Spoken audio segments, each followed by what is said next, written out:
Hello everybody, back here again for our vlog a day, and today is Wednesday the 6th, and today is a lovely, beautiful day to be alive.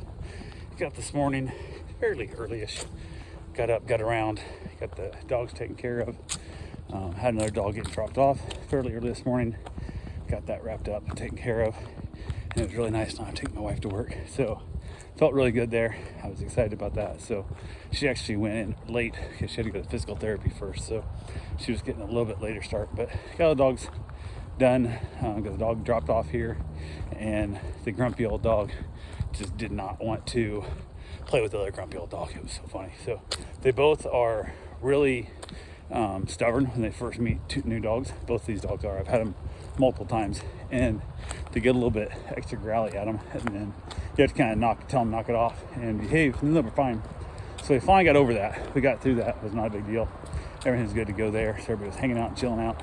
Then another dog was supposed to get dropped off at like 9 a.m. after my wife went to work, and they asked if they could drop the dog off later. And I'm like, absolutely. I have a couple things I got to go do, but aside from that, I'm good anytime.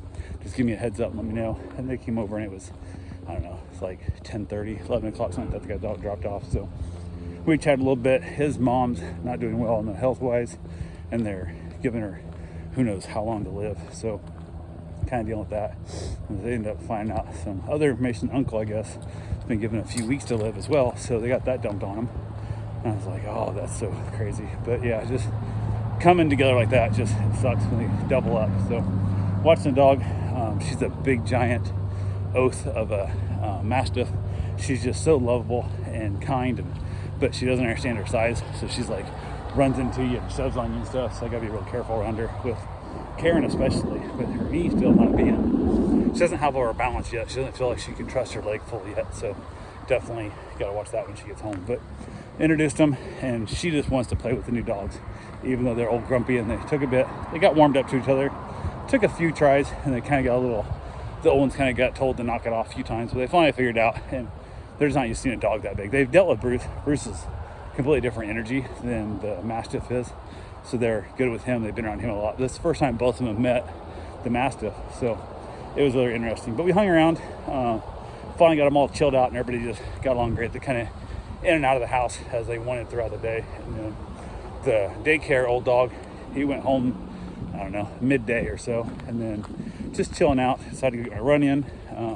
I'm way ahead on miles for the year, so I got nothing to worry about there, but I definitely wanted to go ahead and make sure I keep it going and make sure I get my miles in. So got to get my marathon week done for the year, so I'm getting close on those miles. But I don't know, I got probably 50 miles left to go, something like that, but today's early in the month, so we're the 6th.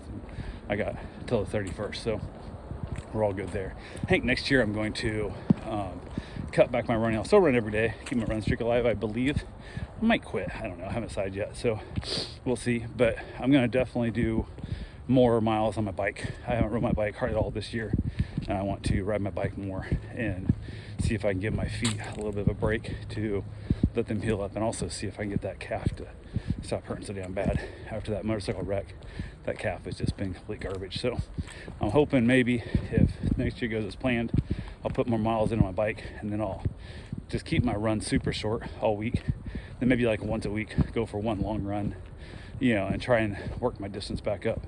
Sure, who knows, maybe I'll run a half marathon again, or even a marathon someday. So, but this marathon a week is just too many miles to beat on my body. It was a dumb decision to make, but kind of is what it is. I think 10, 11 miles is my longest run since my motorcycle accident, and that calf has just given me problems ever since then. And I'm wondering if I cut back my miles, if I'll be able to basically give that a chance to rest up, and then I can have one good run each week, and then keep my run streak alive, and maybe I'll be able to add a little more miles each week and make it longer and longer. Start off with like an 8-miler, work my way up to 10, 15, maybe get to that 26 mark. So I'll have to see what happens there. We'll keep it alive and keep planning it out and go from there. So went ahead, got back to my run, went ahead, had a meet and greet scheduled for 6 p.m. today, and reached out to my wife, asked her what time she was coming home to eat, so I wanted to eat before the meet and greet. Mom had made chicken noodles and Karen got home about 5:30, started eating, and I don't know what it is with chicken noodles and mashed potatoes. Somehow my eyes are always way bigger than my stomach is. So I end up making way too much in the bowl. And I was like, it was getting close to that 6 o'clock mark, and they said they live just around the corner kind of thing from me, so it wasn't too far away. So I knew I wouldn't have a lot of time to basically get it figured out and go from there. So I went ahead and kind of decided I was done. So I threw away what was left, and it was not enough to make like a lunch tomorrow or nothing, so I don't eat lunch. But I was like, I'll just chuck it. So got rid of it, got the dogs all situated where they need to be, thinking they were going to reach out. So I thought, well, they said they'd reach out on their way, but never, can't trust people to actually do that. So I was just kind of waiting around, and nothing happened. So I reached out to them like, hey, did you forget we have a meet and greet?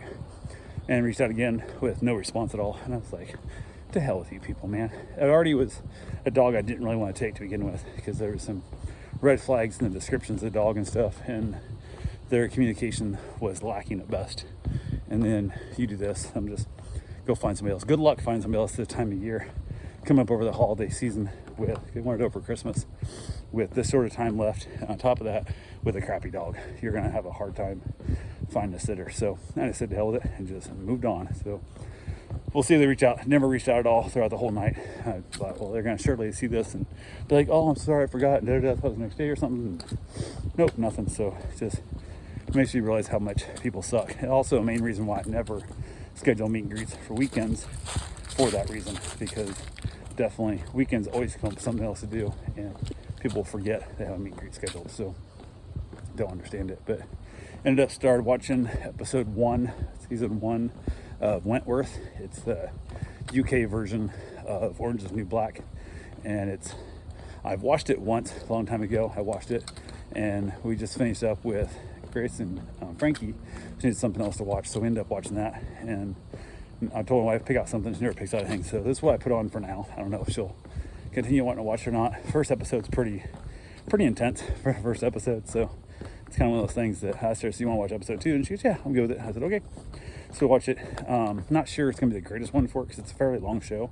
It's like an hour-long show, and then so I usually don't stay inside that long during dinner, but we'll see. Worst case scenario, I'll know 90% because I've seen it before, and I'll just head outside whenever I'm done. I'm bored inside, head back out with the dogs, and they can finish the episode and turn it off and start the next episode the next day. So kind of go from there. But yeah, after that, just head outside.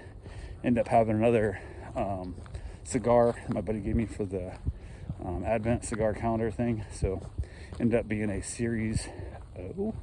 Yeah, it'll be a Series O, and it was the natural, not the Maduro, and it's pretty good. I think yesterday's was better, but this one was probably my number 2 for ranking so far of which one I'd want. Again, there's a couple there I would never, somebody gave me free, I'd smoke them, but I wouldn't buy them. So kind of is what it is there. So yeah, ended up running the 3D printer some more, printing off some more stuff. Had a client reach out that I was supposed to watch her cats for.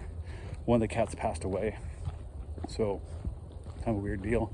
Also, I was supposed to watch them like from tomorrow through like the, I don't know, say like the New Year or something. It's like a really super long stay, and I do drop-ins over there for them. No big deal. Well, then I guess she's got a boyfriend now who's gonna be coming by the house and staying some of the days, like over Christmas and stuff and whatever, and say basically said not to come these certain days. And then it turned out she asked if I could watch them this weekend, and I'm like, yep, I can go back and watch this weekend. I'll cancel the plans I was trying to get together. And she's like, okay. And I got a call today while I was on my run, and they're like, nope, I need you to watch him, not watch him because I'm back. And I'm like, what the fuck, he's not going out of town, so now I'm not watching him again. And I'm just confused on what days I'm supposed to be there and what days I'm not supposed to be there. So kind of annoying at the best. So but I said, man, I'm kind of over this whole change and shit. Like, just we need to figure out something and make it work. But man, this back and forth drives me nuts, because my brain will set I got to be here these days, and then I'm constantly worried that I'm not the right days or going the wrong days and missing days I should be there and all that stuff. I just hate that feeling. So definitely got a feeling it's probably gonna be the last time I work with her. Just not worth it. There's 2 options. I'll tell her from now on: either 100% of the days, this is whatever you tell me first, that's what we're gonna stick with forever, or like, no. And I also don't like the fact there's somebody else there, because if something happened to the cat, so the cat would get loose, something get broke. Now we don't know who it was, my fault or her fault or his fault kind of thing. What happened to the animals and stuff, and it's not what I want to do. I want to be professional in this. This is what I provide. This is the service I'm responsible for. And after that, I don't want to be involved in other people's crap. But supposedly he's not really a cat person, not really a pet person at all. Doesn't know pets. And I'm like, it's cats are not that hard to deal with. But kind of, yeah, it is what it is. So definitely not enjoying that so much. But, and if it wasn't for the fact it was this close, I'd tell her to go pound sand totally anyway. But it is kind of that weird. I feel a little bit obligated because I did agree to this, although they changed the rules enough that I wouldn't feel that bad if I told them to go pound sand. So kind of is what it is there. But anyway, that's pretty much all I got for right now. I will talk to you guys tomorrow. Have yourself a safe, wonderful day. Thanks for watching.